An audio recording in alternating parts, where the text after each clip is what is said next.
অন্তর্বর্তীকালীন সরকারের প্রধান উপদেষ্টা ডক্টর মোহাম্মদ ইউনূস সহ ২৭ জন উপদেষ্টা ও সমমর্যাদা সম্পন্ন ব্যক্তির সম্পদের হিসাব জনসম্মুখে প্রকাশ করা হয়েছে। মঙ্গলবার মন্ত্রিপরিষদ বিভাগ থেকে জারি করা এক প্রজ্ঞাপনে তাদের ৩০ জুন ২০২৪ ও ৩০ জুন ২০২৫ পর্যন্ত স্থাবর ও অস্থাবর সম্পদের তুলনামূলক বিবরণী তুলে ধরা হয়। স্বচ্ছতা ও জবাবদিহি নিশ্চিত করার লক্ষ্যেই এই তথ্য প্রকাশ করা হয়েছে বলে জানিয়েছে কর্তৃপক্ষ।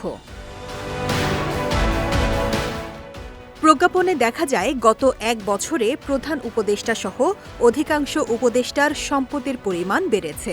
হিসাব অনুযায়ী ডক্টর মোহাম্মদ ইউনূসের মোট সম্পদ ২০২৪ সালের ৩০ জুনে ছিল ১৪,৩৯,৬৭৩ টাকা, যা ২০২৫ সালের ৩০ জুনে বেড়ে দাঁড়িয়েছে ১৫,৬৪,৪৪,০৬৫ টাকায়।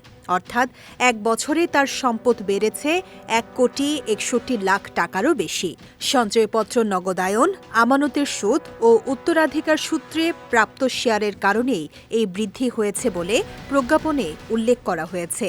একই সময়ে তার স্ত্রী ডক্টর আফরোজা ইউনূসের সম্পদ ১,১১,০০,০০০ টাকা থেকে বেড়ে ১,১৫,০০,০০০ টাকায় দাঁড়িয়েছে। অন্য উপদেষ্টাদের মধ্যে অর্থ উপদেষ্টা ডক্টর সালেউদ্দিন আহমেদের সম্পদ বেড়েছে প্রায় ১৮ লাখ টাকা। আইন উপদেষ্টা ডক্টর আসিফ নজরুলের সম্পদ ৪,১১,০০,০০০ টাকা থেকে বেড়ে ৪,৯০,০০,০০০ টাকায় পৌঁছেছে। পরিবেশ ও বন উপদেষ্টা সৈয়দ রিজওয়ানা হাসানের সম্পদ বেড়েছে প্রায় ২৮ লাখ টাকা। আর পররাষ্ট্র উপদেষ্টা মোহাম্মদ তৌহিদ হোসেন ও তার স্ত্রীর সম্মিলিত সম্পদ বেড়েছে প্রায় ৫৮ লাখ টাকা।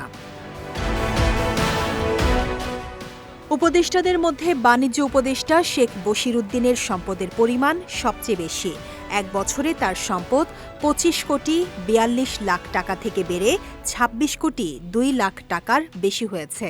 বিশেষ দূত লুৎফে সিদ্দিকের সম্পদও বেড়ে দাঁড়িয়েছে ১৩,৫৭,০০,০০০ টাকায়, যার বড় অংশ বিদেশে থাকা সম্পদ। তবে ব্যতিক্রম হিসেবে শিল্প উপদেষ্টা আদিলুর রহমান খানের সম্পদ এক বছরে ২৩ লাখ টাকার বেশি কমেছে। ছাত্র প্রতিনিধি হিসেবে আসা দুই তরুণ উপদেষ্টা আসিফ মাহমুদ সজীব ভুঁইয়া ও মোহাম্মদ নাহিদ ইসলামের সম্পদের পরিমাণ তুলনামূলক কম থাকলেও উভয়ের সম্পদই সামান্য বৃদ্ধি পেয়েছে। বিজয় টিভি নিউজ ডেস্ক।